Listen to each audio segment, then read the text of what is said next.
Hey guys, what's up? This was a story that I wrote 5 years ago. I always told myself that when I was ready, I was going to elaborate into something much longer. When I first came up with this idea, it was supposed to be Victorian. Old fashioned wigs with the big dresses, carriages, castles, and horses, and even Old English. But instead, I decided to go into another direction. I kept the same storyline, just the imagery and time. Also, the culture has changed. I chose to put a lot of my Cuban roots into this and chose to make the story Spanglish. I'm really pleased with the choices I made. Well, here it is. Ana y las Tres, Episode 13.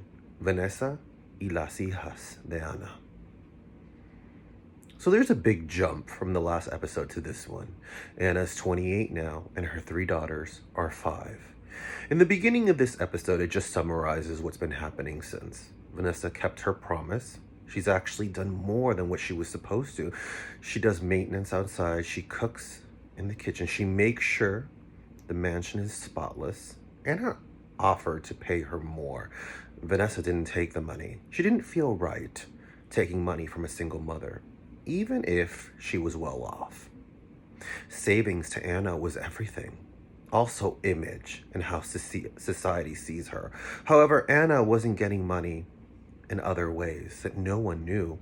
She kept a secret from Vanessa. She made her assume that she kept savings she had worked for when Scythia and when she was working as a maid in the business with her mother. That technically wasn't a lie. However, there was also other ways she was getting money, and she's not saying a word. Vanessa started to mold a personal relationship with the girls. After all, she was the one that practically took care of them. She even named them Daniela, Marisol, and Valentina. After the girls were born, Anna fell into a deep depression. She never wanted to have children, and that was something that you had noticed throughout the story. She had other dreams, but she thought that after the girls were born, Anna would have a change of heart, but she never did. She just learned to fake it like she did everything else in life to get ahead. The girls got the best of their mother and father. They got his skin color and her features. They truly were beautiful, all distinctive and different with their own personalities. They were constantly gravitating to their mother, trying to get their attention or love, but she was always busy. That's why Vanessa pushed the relationship on the girls in ways she felt bad for them. She knew they needed someone to love them and support them. Current day, Anna is in the main room filling out checks for different donations for different foundations. Appearances in public are so important, and she tried to install this into the girls. Image is everything. Actually, to be precise, she had Vanessa install this into them. Did they follow? Not exactly.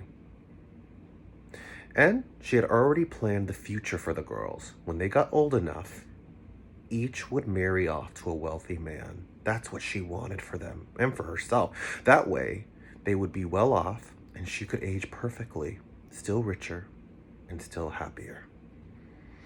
So as of the 3 girls, they're running around the table. Anna's becoming annoyed by all the distraction and noise, so she calls Vanessa to the room and tells her to take the kids to the park. Anna picked up on Vanessa's feelings with time. She knew one of the reasons Vanessa did so much for her was because, in her mind, this was a relationship, a family.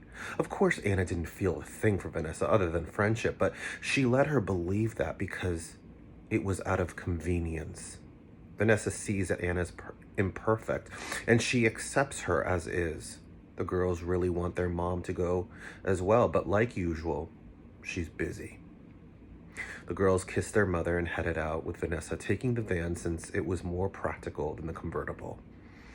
While Anna goes back to her routine filling out checks for donations in the pile, she sees a letter from Gabriel, her husband, and his new address. We don't know what is in the letter, but later on in the story, we find out so many things that Anna told Vanessa, or even the girls, that weren't true, just so they could feel bad for the situation she went through. In the car ride with the girls and Vanessa, you see the atmosphere is so much more family. You see the way she treats the children like a mother really should, and begin to ask questions about their father. She doesn't know what to say, especially since Anna gave her one version of Gabriel. She doesn't want to tell the girls that. But they are so desperate to find out more about his life. So she tells them the good things about him. Also in this episode, you kind of get a feel of the different personalities from the girls. I wanted to do this because since they were triplets and they look so much alike, they went to the extreme to be completely different. In the end of this episode, Anna gets a phone call from the ballet instructor advising her that Daniela hasn't been showing up to classes. You could just imagine how angry Anna is, considering she's the one who's been paying for these classes. So she goes upstairs and she breaks all of Daniela's dolls, porcelain dolls, except for the one she had in her hand. And she told her that she will go back to classes and be the perfect ballerina. And when she does this, she can have her last doll back. Anna leaves the room with her daughter in tears, confronting Vanessa, asking her why hasn't she been taking her daughter to these classes. This is the first time and the last time that Vanessa intervenes and tells Anna that Daniela is not happy in ballet. Anna tells her not to raise her girls the way she wants and to do her job. Stay tuned for the next episode.